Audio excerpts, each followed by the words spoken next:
Ladies and gentlemen, welcome back to the Sonic Frontiers playthrough. For some reason, whenever I look at this bridge across a chasm in the desert area, my mind immediately jumps to Super Mario Odyssey. It's that stupid bridge in the in the desert in the desert world in that game. Toast Arena. Toast Arena, that's the one. It was, yeah. See, I love this because there was an attempt to go through the Rainbow Ring, but the game's physics decided, nah, I'm going to launch you to the moon instead. But at least you can get a lot of trick points along the way down. Well, the Rainbow Ring was one of the trick rings, wasn't it? No, you went above it. Oh, did I? Yeah, you just zoomed right off. Huh. You just zoomed right up of it. Yeah, you launched to the moon. That will happen inadvertently a lot in this game. The things most likely to launch you into a trick jump are actually the flat platforms like these. If they're tilted just slightly upward, the game will always read them as a trick ramp. And it's a little irritating, but it's also very, very abusable if you know where the ones that are tilted a certain way are.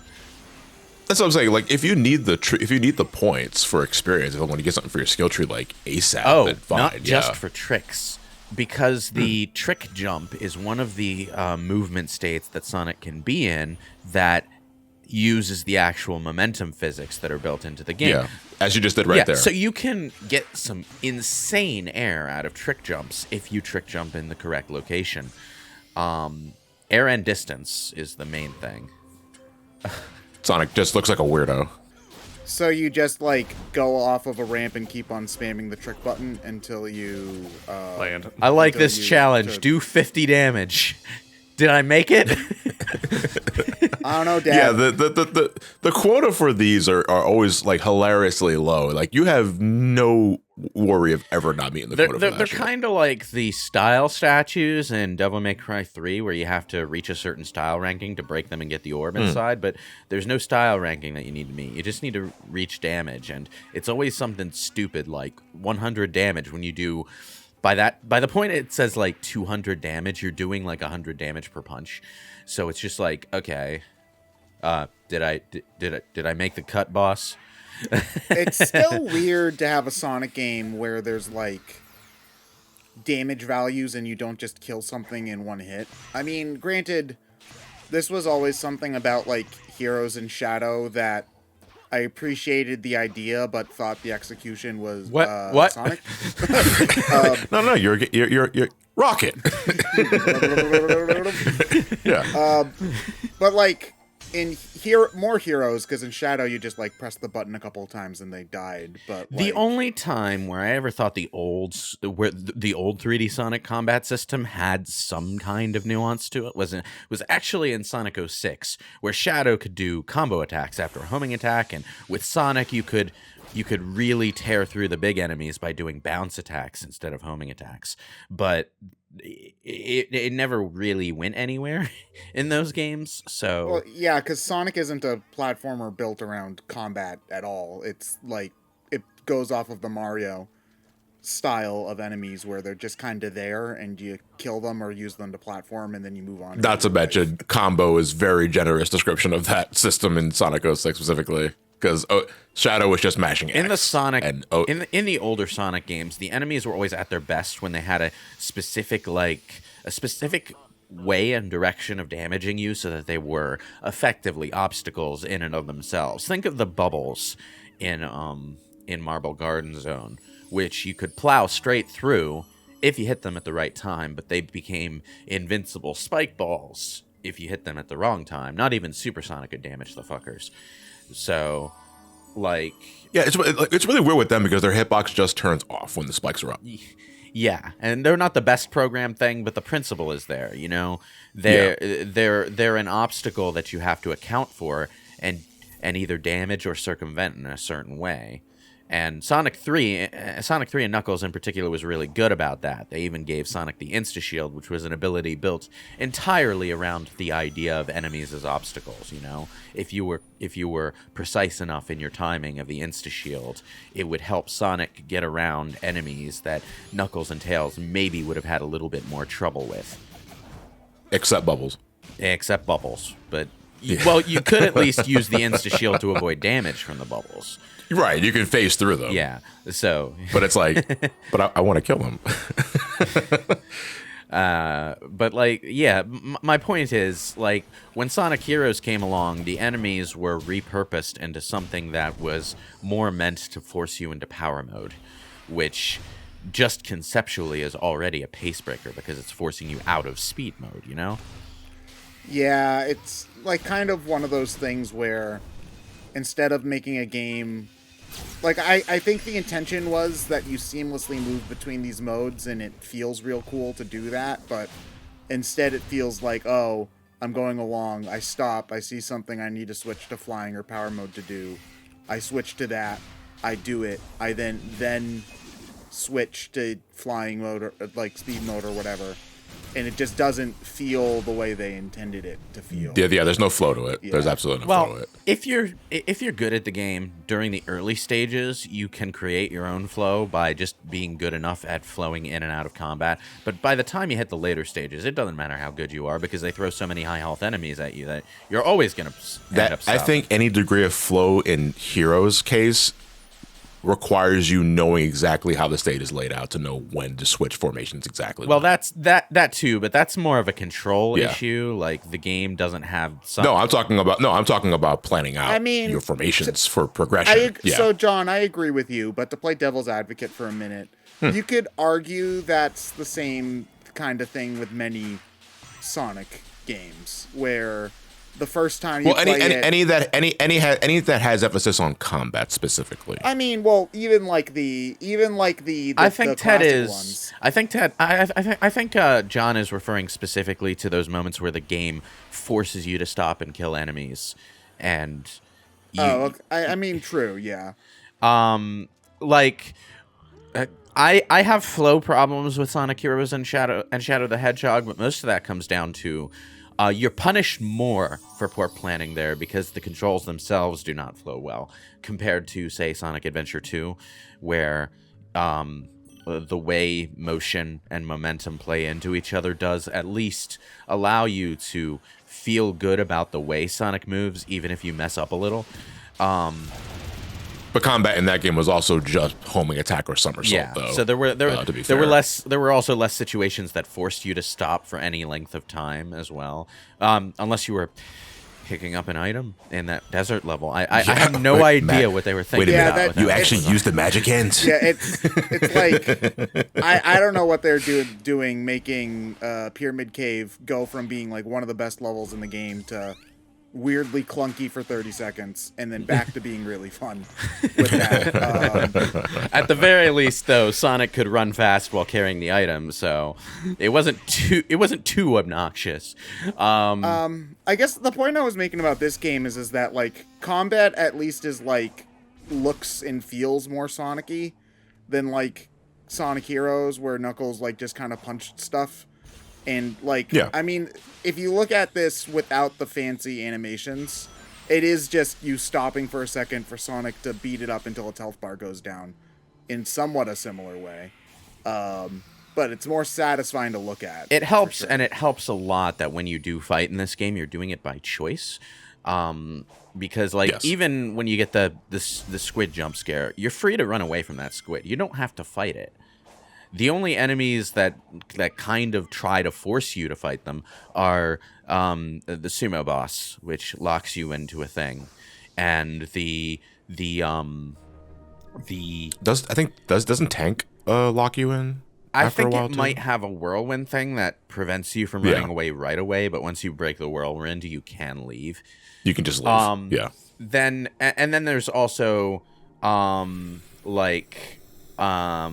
that one enemy on this island that forces your camera to it every time you get close.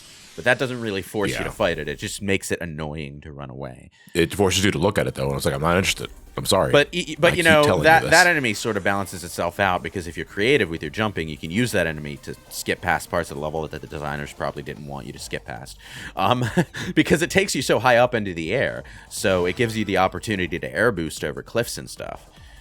God, this red ring right here. Oh yes, This one? I know looks so innocently placed, but it will highlight how bad the jump is in these your sections. midair control is fucking abysmal in this game. Yeah. The depth perception also looked a little weird. Yeah. Well, this is Chun-Nan from Unleashed. I was gonna say this looks like Sonic Unleashed. Depth perception is Yeah. weird, but you'll notice when I jump, you don't have a drop shadow. You just have a regular shadow, which is Oh yeah, this is Sonic Unleashed. You're right. yeah. You have you have a shadow from the sun with the light source anyway, but not like a gameplay drop shadow. Yeah. Like at all times, and it's like, yay for realism. Also, fuck you. So it's odd how memorable this section is from Sonic Unleashed, considering it's basically the only 3D real platforming section in the entire game. Well, this isn't just that one short section from Chun-Nan. This is one of the extra acts from Chun-Nan, like Act 3 or 4.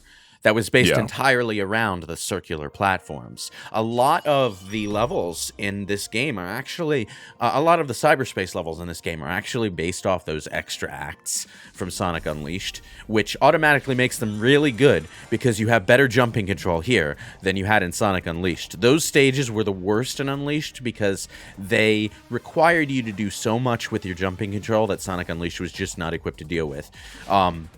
So as simple and level editor built as all of these levels end up being in both games, they actually do end up being fairly fun platforming challenges now that Sonic has controls that can actually deal with what these levels throw at him. Have they modded the game yet to let you have upgraded controls? In Yes. Okay. That was like day one. Yeah. They fixed that right away. I'm showing the game as it's built, but basically, after this, I'm never playing this game with its default controls ever again. Well, from what I understand, though, unless they've made updates to it, it wasn't perfect. Like, it did break the physics. Like, it did break how you progress through the level. That's always going to be a thing with an early patch. Right. Like, you're going to have to wait a few months for the patch author to really iron out the problems, but the Sonic modding community is really active, so you can usually count on their mods to be smoothed out. I'm sure I've asked this question before in a different commentary, or maybe it was a live stream. I don't know. Everything kind of blends together after a while. But when it comes to a PC version specifically of a game, where do you guys draw the line on how many mods you're comfortable with using to get a preferred gameplay experience outside of playing as a original I had design? over 300 mods installed on my Skyrim installation before Jesus Christ. before Bethesda's updates made them incompatible. I'll mod the game until it's unrecognizable. Okay, I don't give a fuck. If you mod Skyrim just right, you can turn it into the Legend of fucking Zelda, and it's glorious. But like, okay, so. But I will usually at least play the game in something close to its original state to the end before I mod it that far. Yeah. My question usually, it kind of comes with whether or not you're always feeling a certain way. I'm playing with a mod specifically because I like the game better with this mod on. But it's not what was intended, so I'm not really truly playing it. You know what I mean? It's kind of like, I see mods as a way to experience a game in a new form. You know, you can play with the design of a game and see what would have worked and what didn't. Or in Bethesda's case, you can fix things that are irreparably broken, such as they have an official survival mode now. It's one of the fan-created Creation Club things. It turns off fast travel, and it gives you like a hunger and a thirst and a tiredness mechanic. Really makes the game more deliberate, but there's a problem in that the game is really not designed to be played without fast travel. So in order to get a decent experience with that on, you have to mod better carriages and ferries into the game so that you can travel around the world without it taking 3 hours every time you want to go somewhere that isn't right next to one of the hub towns. That's just kind of a thing that the game was not designed to do. That's kind of a thing that's not, I forgot that happened. That's just kind of a thing that the game is not designed to do, right? So in a game like Sonic Forces, okay, so classic Sonic sucks. I don't think this is a controversial point. Classic Sonic and Sonic Frontiers. So I'll make it one. No, I'm Classic kidding. Sonic Man, and damn Sonic fans. Now they say even classic Sonic sucks. Classic Sonic and Sonic Frontiers is busted, right? The controls are awful. So You mean Sonic Forces, but yes. didn't I? Oh. Yeah, whatever. You pulled a me. Keep going. Keep going. Sonic was never good. I'm glad we got a confession. Classic Sonic in Sonic Forces is busted. It's stiff. The physics are all over the place. The level design barely works half the time. So I really don't feel any qualms at all about installing the Classic Sonic Improvement mod and making that 30% of the game actually fun to play for a while. You know? It's like, you know, look, I just want to spin dash toward an edge and have Sonic not fly down to his death because he's stuck to the edge of the pit for some reason. He snaps down so hard, yeah. So that's a good segue, though, because Sonic Frontiers, for all that it is different from Sonic Forces, is still based on the Sonic Forces engine and has some of the same quirks. For example, the pop-in is actually something that Sonic Forces did as well. I did not mean to do that, but that happens when you boost and press the homing attack button. Oops. Yeah, it's kind of frustrating, honestly, because the game looks pretty solid, except for the pop-in, which is immensely distracting. Yeah, and the pop-in was an aspect of the Sonic Forces engine as well. I'm not sure if it was also in Generations or not, but the point is, it happened in Forces. It just wasn't something you noticed because the levels were so linear, and they could optimize around its pop-in a little bit more effectively. It's exactly like, I mean, if you ever get a chance to ever, it's kind of a similar example, but look at the original Crash Bandicoot with a camera, like an out-of-bounds camera, and you will see how bad the culling of that game actually is, but how cleverly it's hidden. Yeah, behind the linear tunnels of the game. The boost formula games until Frontiers did the same thing.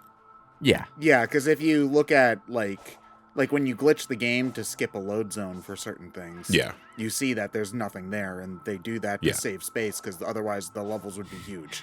I forget if it was Generations or Unleashed, but at one point I wound up playing through half a level invisible because I skipped a loading zone, and you'll see that a lot in old Unleashed speedruns because we they'll did skip that loading in zone. a commentary. We did that in our Generations commentary, for Seaside.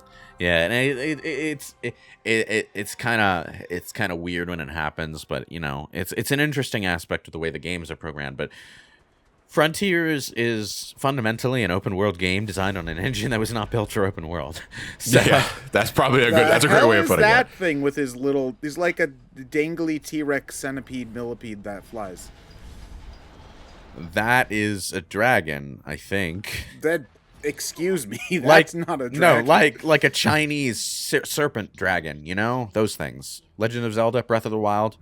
You must have seen those things at some point during your playthrough. Well, I can't control it. I am a snitch. You know, I don't think that Sage has anything against me, despite the fact that she's sicked two lethal, gigantic monstrosities on me. I mean, he obviously knows she has something against him. He just doesn't think she's a bad person. I know Sage tried to stab me in the stomach, but I don't think she's a bad person. But she did it with heart. It's kind of a fundamental aspect of Sonic's character that he doesn't feel much in the way of malice toward people. Yeah, I don't think there's anybody that Sonic outright hates. Yeah, I mean, like, he hasn't had, like, after he made up with Knuckles, and then made up with Knuckles again, you know, after the whole after the whole Triple Trouble thing, it's like, you know, he doesn't really hold it against him. He's exasperated to all hell when it happens a third time in Sonic Adventure, but, like, you know, it's all good. Water under the bridge. Sonic's not an ill-willed guy. Water under the bridge zone.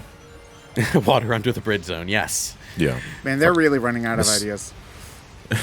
Okay, so every island has this sort of mid-island story runaway from the Titan sequence. But Sonic gets progressively better at doing it every time, to the point where the third island's version of this is him just showing off for Sage. So, And for some reason, Squid's there. I like Sonic is the character with the least character development in this game, but I like the fact that he still sort of develops in relation to the plot that's going on around him a little bit. Like, he starts to get used to the ebb and flow of this particular situation and gets better at dealing with it as the game goes on. And I argue that's because this game isn't about Sonic. Yeah. Yeah. Most Sonic games aren't about Sonic, to be fair. Can you? Yeah. I mean, I would agree, Ted. Outside of maybe no. It's also because it's also because I would argue that a lot of games with these kind of main characters that you're supposed to feel are a relatable lens to view the world through as the player. A lot of these types of games are reluctant to develop that particular character too specifically. Yeah, it's the Zelda, like silent JRPG hero kind of situation. Not necessarily silent, but like there's a specific subset of tropes that people associate with the main character, which is why a lot of main characters in Hollywood movies tend to look very similar to each other, and a lot of main characters in video games tend to look very similar to each other. It's because there's a specific subset of ideas that people associate with the main character because they're ideas that most people find easy to relate to as someone they want to be, even if that those ideas don't necessarily align with who they are. So, fundamentally speaking, Luke Skywalker is not a particularly specific character type. He is the hero because there is a subset of character traits that people find easy to parse as character traits the hero has. Sonic is kind of the same way, only he's a hedgehog. The symbol's literally just a question mark. Bruh, what are you... Bruh. That's kind of like they're trying to acknowledge that the question mark symbol exists, but not that it's a question mark. It's kind of like the S symbol on Superman's chest. It's on my planet, but then Lois Lane in the animated series just says nice S, and Clark is like, "Excuse me." That show is so good. God damn. Ends on a really dour note. Oh man. I just finished watching through it again. It ended on a cliffhanger because they wanted to have another season, but it didn't end up happening. Goddamn good Superman cartoon, not Superman. Well, it went right into Justice. It went right into Justice League afterwards. So it took until Justice League season 2 for them to acknowledge and resolve the conflict that Superman ended on. Of Superman asking, "Would you be my nice?" Basically, in the final season of the Superman show, Darkseid mind-controlled Superman, caused a lot of trouble, and the world was in a place where it really mistrusted Superman. But they were setting up to do a whole season where they dealt with that loose end, but then Superman didn't get a new season, so oops. Well. These days, when a network decides they don't want to continue a cartoon show, they at least give the creators one final season to wrap everything up, but nope. Costs in Netflix. And oh, that worked somehow. Nice. But your GPS signal's so bad. I don't know why you were able to do anything about it. Well, I was mean, just blind luck. technically speaking, Knuckles and Sage are both virtual reality projections right now, so they're both on the same level of reality. I can see why Knuckles would be able to interfere with Sage. Someone, I'm willing to help, but first I need to know what's going on. Now, you see, if more characters in stories did what Sonic is doing now, stories would be a lot less complicated and would probably end a lot happier. Yeah. Wait, I can explain Storms out before being able to explain. It's like one of those, things where it's just like, oh, well, if they just talk to each other, Romeo and Juliet would have a good ending. And they're right. But here's the thing is that in this story, Sonic is actually trying to talk to people, and then she's just like, no, I don't want to. And it's like, cool. At least someone's trying, I do agree. At least he's being persistent about trying. And to be fair, there aren't really any huge problems that arise directly from Sage not being willing to talk to Sonic. Which is why Sonic, I think, is persistent on putting the pieces together to get an answer. All right. Well. Oh yeah, these things. That's right. They Wait, just straight up steal they the steal chaos. your chaos emerald? They steal the chaos, and they will. I think at some point, if you take too long in killing them, they will put it back in the shrine, And you have to get more. and you have to go get it back. No, you don't have to get the vault keys again. You just have to go back to the shrine. So they're like what are the guys from Zelda that steal your shit? The Thieves. I mean, no, the jelly ones. The Likes. Yeah. Well, I mean, those kind of enemies have been around in RPGs for ages, so you could Yeah, and just they're assholes. you can just say the The point is they're you assholes. can just say the gremlins. People will get the point. That shit happened as early as Daggerfall. God damn.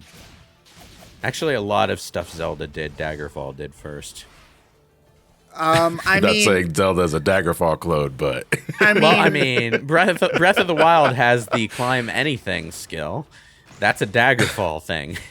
Breath of the Wild didn't think that up on its own. Just saying. I'm pretty sure Spider-Man invented climb anything first. I think spiders invented everything first. I mean, I don't want to brag, but Breath of the Wild is just a spider's ripoff. Really, everything is just a ripoff of.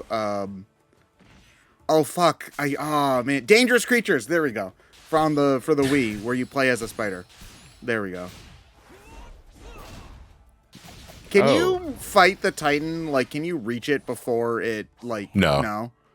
It's just a background element. So, like, if you launch yourself into the air, with speedrunners can find a way to get in there, but Well, you're not reaching the creature itself though. You're reaching the loading zone where you fight. I can actually answer this. The version of the Titan that you see in the background is an object that you cannot interact with. In order to trigger the boss, you have to hit the boss trigger event, which normally happens in specific cutscenes, but on at least the first two islands, probably all of them, but at least the first two, there's a space that you can walk on the map if you can get there. That triggers the appearance of the actual boss, which is hilarious because it means both the background boss graphics and the actual boss exist in the same space. Yeah, they're still there because it never unloads properly. Now, this island is actually the easiest to trigger the boss in without getting to the cutscene event, because it is actually not hard to get into the area where the boss fight happens. I actually do it by accident during this playthrough. I don't actually trigger the boss, but I get into the area. I'll let you know when it happens. If you go there and walk on a specific space on the floor, it will trigger the boss, and you'll be able to skip to the end of the island. That was probably a testing thing for the developers. SpongeBob Battle for Bikini Bottom has a similar thing for some of the bosses where there's just like a point out of bounds where if you press it, it ends the boss fight, just so that they could test certain things after the boss fight ended. And fun fact, only half of the bosses have that because the bosses were developed by two people, and only one of the developers had the idea to make that to test shit. Oh my god!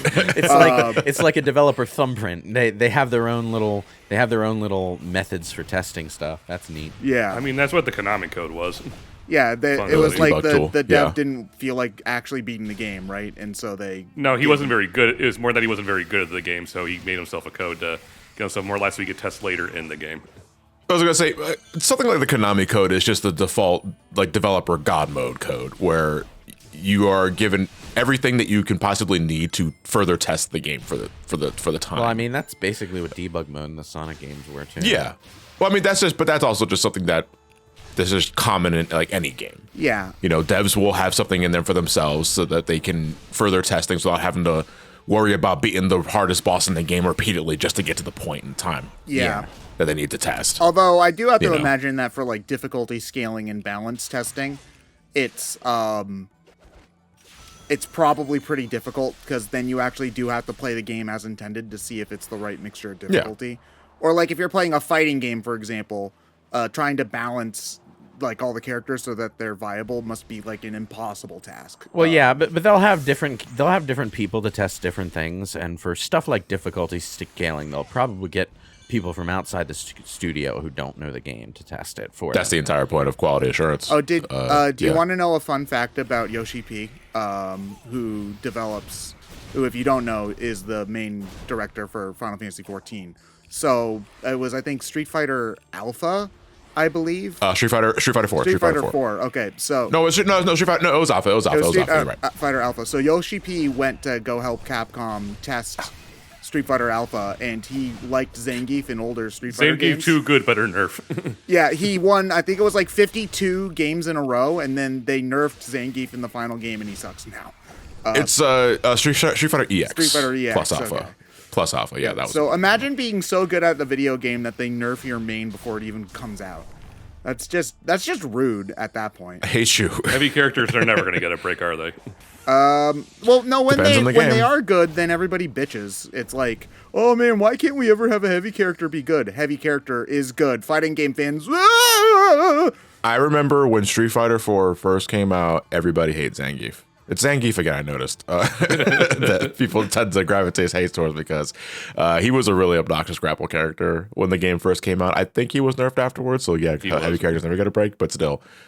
It's really weird. It's because heavy characters always don't puts take gravity as towards much Zangief. skill. It's because grapple characters, when they actually are winning against you, are extremely annoying to fight because they take control away from you so often. Yeah.